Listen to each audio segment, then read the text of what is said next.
Okay, pare-pareho pong hindi lingid sa atin ang nangyayari ngayon sa ating bansa.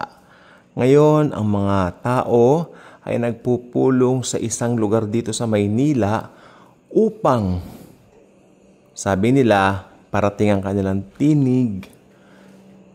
Pinagre-resign na nga yung ating Pangulo ng ibang mga tao, iba't ibang saloobin, iba't ibang mga sabihin kong ito, tahasan ko sabihin, iba-ibang gimmick ng ibang mga tao, particular ibang celebrities na nandoon din.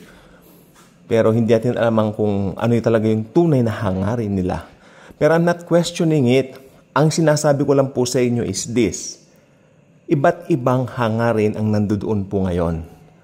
Pero ang nakikita ko pong pinakapalatandaan po dito ay talagang kahit ano pa ang mangyari, wala nang solusyon ang mga bagay na yan. Hindi kailanman pwede maging solusyon ng kaguluhan para maresolbahan ng isang bagay. Dahil ako naniniwala po talaga ako na ang Panginoong Hesukristo lang po ang makakapagpatigil sa mga ganyan. Okay? Kaya ako'y natutuwa bilang mga Kristiyano. Iba naman ang ating focus. Ito nakita ko po ngayon ha. Believe you me. Believe me. Nakita ko po ito. Ang mga Kristiyano hindi nila focus yung kaguluhan na yan. Ang mga Kristiyano ang focus natin yung rapture. Kaya natutuwa po ako pagpalagay na natin hindi ko paniniwala yung pinaniniwalaan ng mga September 23rd people. No? September 23rd people lang itawag natin sa kanila para safe. Pero bilang mga mahal na kapatid ko kay Kristo, natutuwa ako because they were very eager since day one na ito ay kanilang pinag-aralan. At ngayon, ito ang kanilang focus. Tayo, ang focus na natin po ngayon, ibahin na natin. Hintayin na natin ang Panginoong Hesus. Dadagitin na po tayo. Wala na po. Kaya alam niyo po ba, I would like to tell you something. Alam niyo po ba ang gagawin ng Antikristo pagdating niya? I-resolve niya ang mga bagay na yan. Hindi muna darating yung totoong Kristo. Kasi pagdating ng totoong Kristo rito, dadagitin tayo pero may 7 taon pa siya sa langit kasama natin eh. Hindi pa siya bababa after 7 years. So, yan, yung 7 taon na yan, pagkakataon na ng halimaw para siyang umayo sa mga bagay na yan. Malay ninyo, ang Pilipinas isa dun sa aayusin niya. Hindi lang malay niya na maiiwan dito yung mga yan, di ba? Ayusin yan. Mabibilib yung mga taong yan. Mostly, nandiyan ngayon nagrarally. Mabibilib sa Antikristo pag dumating yung Antikristo. Solusyon. Pero tayo, we're not even praying for solution to that kasi alam natin wala ng pag-asa. Ang tanging pag-asa natin si Christ. Ewan ko, iba-ibang Kristiyano, iba siguro ang kanilang pananaw, pero ako sa nakikita ko, wala na. Marami lumalabas na kaso hindi nabibigyan ng katarungan. They even get away with it. Those people na alam mong, ang tawag dito, involved. It's too sad. It's not only here in our country. Pero alam niyo, bilib ako talaga. Dun sa Amerika, nabigyan ng katarungan si Kirk. Si Charlie Kirk.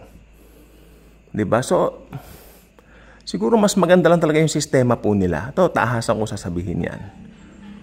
Kaya nalulungkot yung ibang mga tao na nasa Amerika kasi naikukumpara nila yung bansa natin doon. Pero enough na tayo dyan. Jesus is coming anytime. Alam ba ninyo, maski hindi po matuloy yung September 23, malapit na rin pong talaga. Oo, very close na. Hindi na lalayo yan. Hindi na po lalayo yan, maniwala kayo sa akin. Nakikita ko na po talaga ang gulo na ng paligid. Bakit? Dito lang ba sa Pilipinas? Hindi lang. Ilibot mo ang mata mo. Punong-puno ng hatred ang mga tao. Yun nangyari kay Mr. Kirk. Yun nangyari dun sa isang babaeng napakaganda na 23 years old lang, namatay. Pinatay sa isang bus sa Amerika. Alam niyo ang gusto ng batang yon? Kasi isa po siyang taga-Ukraine na batang dalaga. Nanganganib sila sa Ukraine, di ba? Mga 2021, may mga gyera sa Ukraine. Kaya yung isang tsuhin niya, sinabihan sila ng pamilya niya na pumunta ng Amerika doon, safe sila. Pumunta naman po sila pero Doon po nangyari yung gulo. Alam nyo, magulo talaga na ang mundo. Kaya, ingat na rin doon sa mga preacher na nagsasabing mapayapa ang mundo. Of course not. Hindi mapayapa ang mundo, pero may kapayapaan tayo sa mundo. Okay, isang verse. Sabi ni Jesus sa aklat ng John, "My peace I give unto you, not as the world gives." Tagalogin ko, ang aking kapayapaan ang siyang ibinibigay ko sa inyo. Hindi katulad ng ibinibigay o iniaalay ng mundo. Ibig sabihin, nag-aalay din ng mundo ng kapayapaan, pero false peace. Bula ang kapayapaan, fekeng kapayapaan. Kaya yung hanapin mo kapayapaan sa mundo, no way. Alam mo, pinagmulan ng mga gulugulong yan, isa lang pangalan, Satanas. Gusto niyo sabihin ko. Diba? Tapos, yung bansang Israel, ang late-late na bansa, pinagkakaguluhan. Dahil may pangako po ang Diyos sa Israel. Hindi naman nila magagalaw ang Israel. Dahil ang Israel po, bayang pinili, bayang pangako. Kaya ang time clock natin sa mga pangyayari, Israel po. Diyan natin lagay mga mata natin for us to see what will happen in the future of the world. Na, ewan ko lang, wala nang future ang world. Wala nang future yan. Mga huling sandali na lang tayo. Hindi na end times eh. Tama yun. I like the post. We're not living in the end times. Nasa mga huling sandali na tayo. Seconds na lang tayo. Pero I declare in Jesus' name, hindi na tayo abutan ng kamatayan, mararapture na tayo. Gusto ko yung, may mga Bibles ba kayo? Okay. Tuwang-tuwa naman sila sa akin. Nagbigay daw ako ng mga verses. Para naman pinalalabas nyo, hindi ako mapagbigay ng verses. Hindi nga po. Yan ang style ko. More on daldal ako, more on kwento ako. Pero biblical. I'm not the usual na traditional na preacher na puro verses. Minsan nakakalito yan. Minsan out of context na. Diba? Pero syempre may verses tayo. Pero konti lang. Kailangan expand natin yon para hindi tayo malito. Wala nang kapayapaan ng mundo, mga kaibigan ko. Let's wait for Jesus. Ito, may nagsabi sa akin kanina, pag hindi tuloy yung rapture, mapapaya kami. Huwag kayo mapaya. Ba't kayo mapapaya? Yan ang paniniwala nyo. Naniniwala kayo dun sa dun sa mga nagsasabing September 20 na rapture. Di panindigan ninyo yan. Kung hindi natuloy, ituloy lang ninyo ang pananampalataya kay Lord, at ituloy natin ang paghihintay. Darating na siya. Ako naniniwala ako. Darating na siya. So, sana nga, mas maaga. 21 ngayon, no? Sana nga, mamaya na eh. Ang gulo na ng bansa natin. Ang gulo ng... Okay, may Bible ba kayo? Bibles? Familiar kayo dito, tiyak ko. Ecclesiastes. Meron po ako dito. Alam nyo, ako hindi ko winawala ang KJV sa mga pagtuturo ko. Tandaan nyo po ako. I will never, ever left out the KJV Bible because it's the nearest to its original tongue. Sa New Testament, it's the Greek. And in the Old Testament, it's the Hebrew. Okay, Ecclesiastes, nabubulol ako dito. Ecclesiastes 1:9. Doon muna tayo sasalin ng NIV or New International Version. Ito po ay nirelease, ang version na ito ay 2011 NIV. What has been will be again. What has been will be again. Tagalogin natin mamaya, ano po. What has been done will be done again. There is nothing new under the sun. There is nothing new under the sun. Basahin ko muna tong Ecclesiastes 1:9 KJV.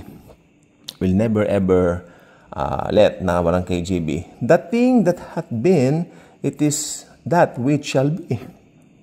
And that which is done is that which shall be done, and there is no new thing under the sun.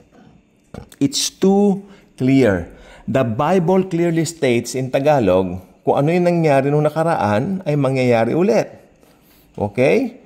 Kung ano yung mga nagawa nung nakaraan, ay magagawa ulit ngayon. Walang bago sa ilalim ng araw. Okay. Huwag na tayong lalayo dito sa bansa natin. 1986. Anong meron? Tatlo lang ibibigay ko sa inyo. Tatlo lang, huwag kayong mag-alala. 1986, ang dating Pangulong Ferdinand Marcos ay natanggal sa pwesto at ipinalit ang dating Pangulo, ang yumauna na si Cory Aquino, Ginang Cory Aquino, no?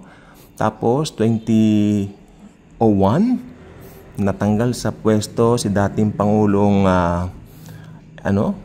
Erap Estrada at pinalitan po ng Pangulo na si anak ng dating Pangulo rin na si Diosdado Macapagal, no? Yung anak niya si Gloria Macapagal Arroyo, siya ang pumalit. Ayun. Ano bang meron sa dalawang yan? 1986, 2001. Di ba people power? O ngayon may people power po uli.